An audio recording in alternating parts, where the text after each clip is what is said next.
गुरु भगवान के प्रेम के अनंत अनंत शुक्राने हैं।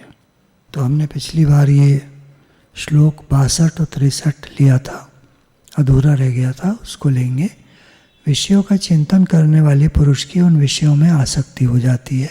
आसक्ति से उन विषयों की कामना उत्पन्न होती है। कामना में विघ्न पड़ने से क्रोध उत्पन्न होता है। क्रोध से अत्यंत मूढ़भाव हो जाता है। मूढ़भाव से स्मृति में भ्रम हो जाता है। स्मृति में भ्रम हो जाने से बुद्धि अर्थात ज्ञान शक्ति का नाश हो जाता है, और बुद्धि का नाश हो जाने से ये पुरुष अपनी स्थिति से गिर जाता है। तो व्याख्या में कहते हैं, हम अपनी स्थिति से गिर क्यों जाते हैं?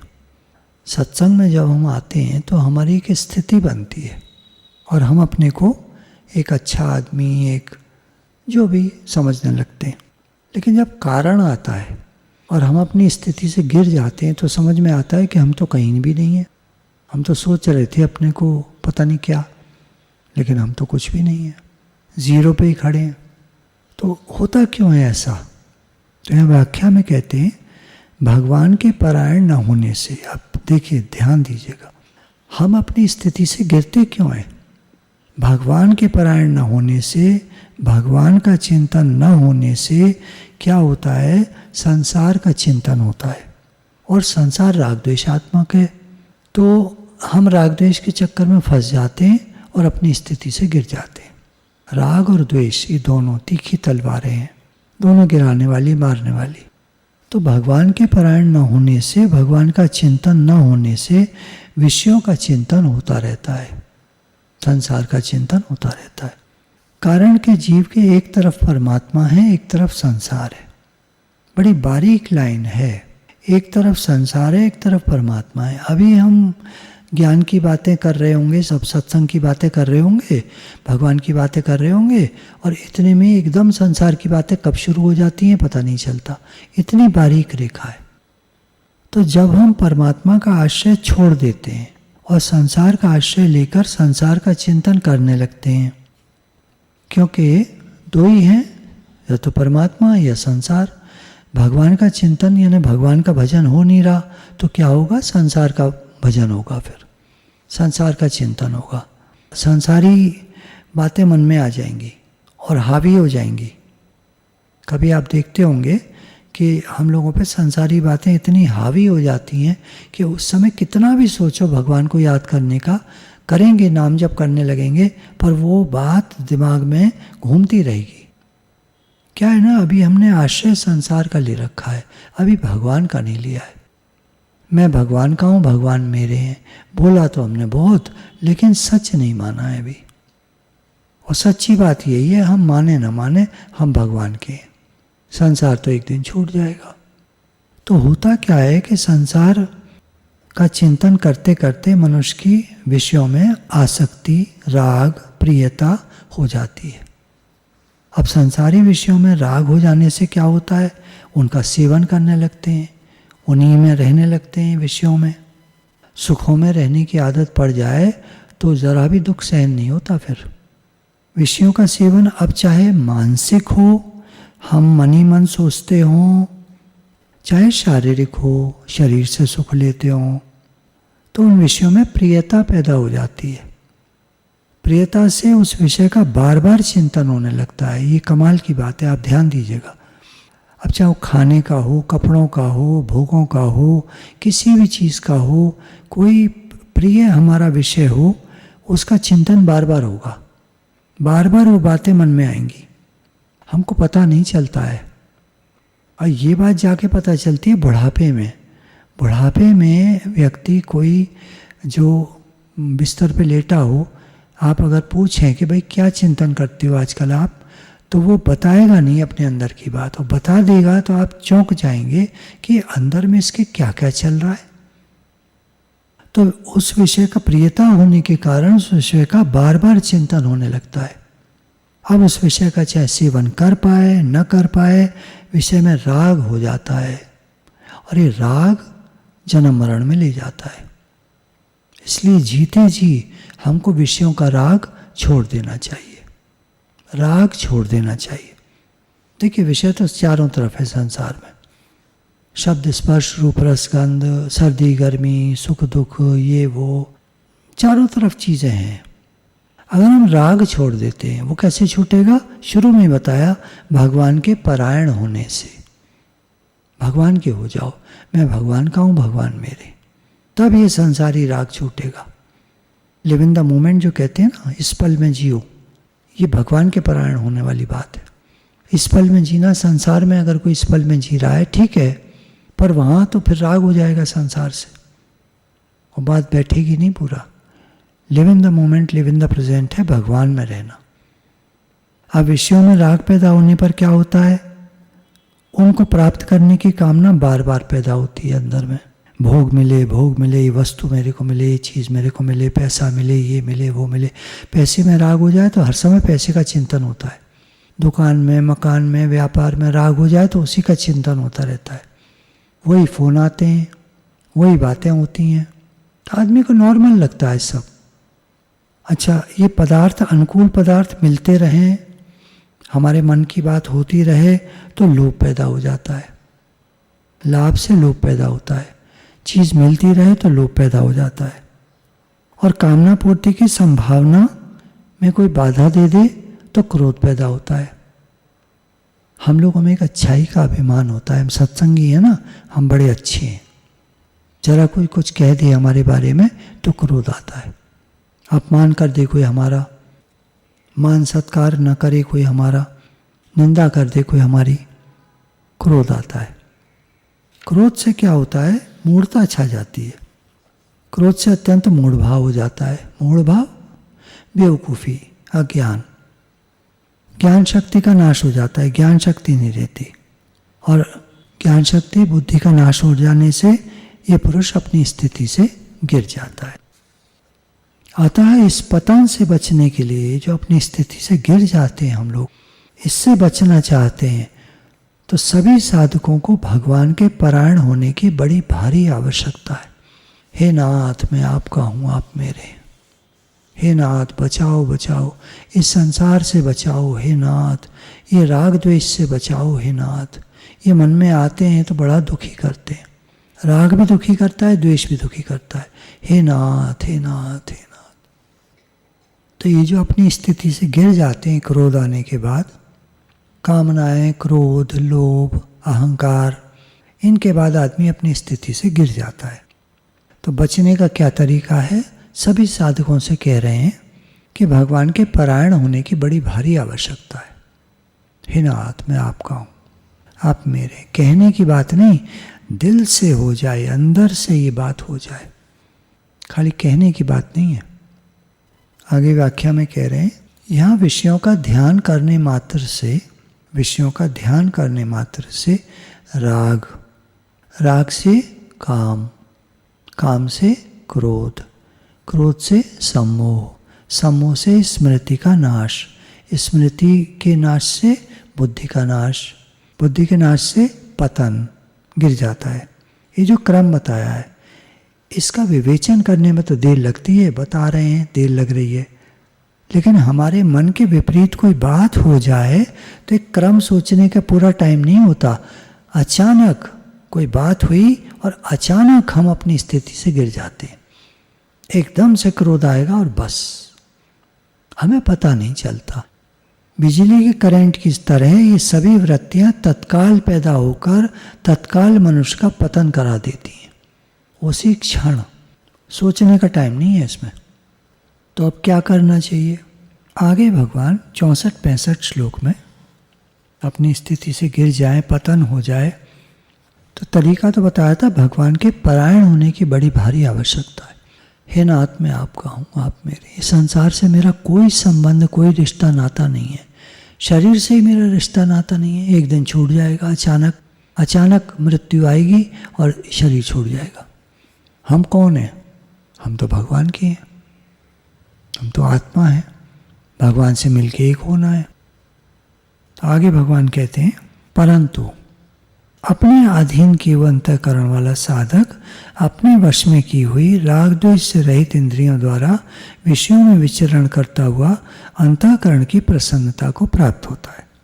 अंतःकरण की प्रसन्नता होने पर इसके संपूर्ण दुखों का अभाव हो जाता है और उस प्रसन्न चित्त वाले कर्मयोगी की बुद्धि शीघ्र ही सब ओर से हटकर एक परमात्मा में ही भली भांति स्थिर हो जाती है।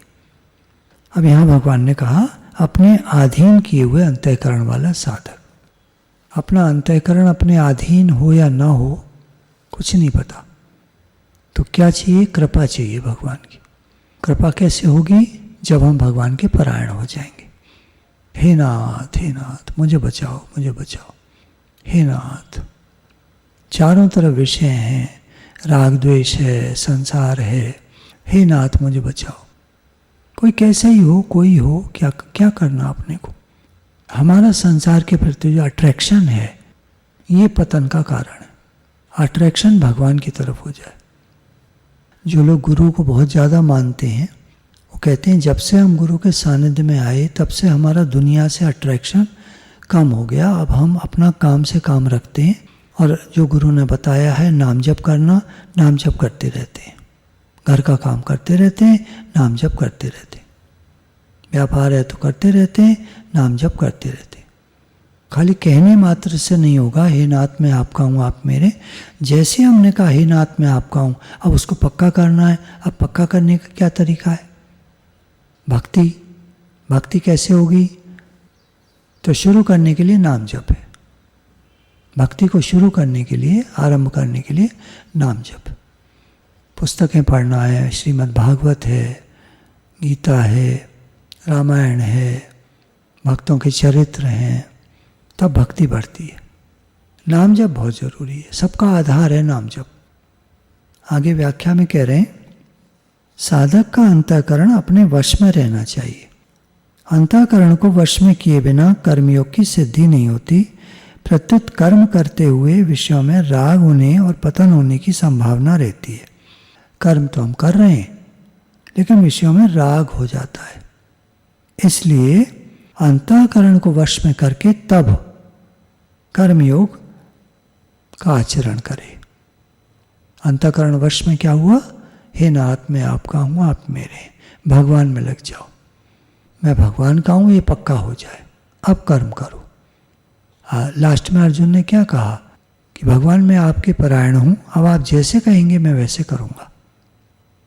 गुरु की याद जो होती है वो हमको बहुत हमारे मन को वश में रखती है। हमारा मन तो उच्छृंखल है, चीज़ों में चला जाता है, ये क्यों, ऐसे क्यों, वैसे क्यों, मेरे मन की हो। लेकिन जब गुरु वहाँ होते हैं, भगवान होते हैं, तो फिर तो भाई जैसे हो वैसे हो। गुरु करा रहे, तेरा भाड़ा मीठा लागे। भगवान करा रहे, राजी हम उसी में जिसमें तेरी रजा है। भगवान जैसे आप कराएं, हम क्या कर सकते? कुछ भी कराए भगवान, तो संसार है, परिवर्तनशील है। देखिए जब अच्छे दिन चल रहे होते हैं आदमी के, तो वो इन बातों को समझ नहीं पाता है। उसको लगता है भगवान के परायण होना क्या होता है, मैं कर लेता हूँ सब। एक ठोकर आती है जब मारती है, आदमी लाचार हो जाता है, तब वो चिल्लाता है गुरु जी मुझे बचाओ, भगवान मुझे बचाओ। तो भगवान कह रहे हैं कि अंतःकरण को वश में रखने की हर एक साधक के लिए बहुत आवश्यकता है। और वो वश में तभी होगा जब हम भगवान के परायण होंगे, वरना नहीं होगा। अपने आप को या अपने अंतःकरण को वश नहीं कर सकता है। आज दिन तक देखा गया बड़े बड़े ऋषि मुनि भी कारण आने पे गिर गए, देखा गया।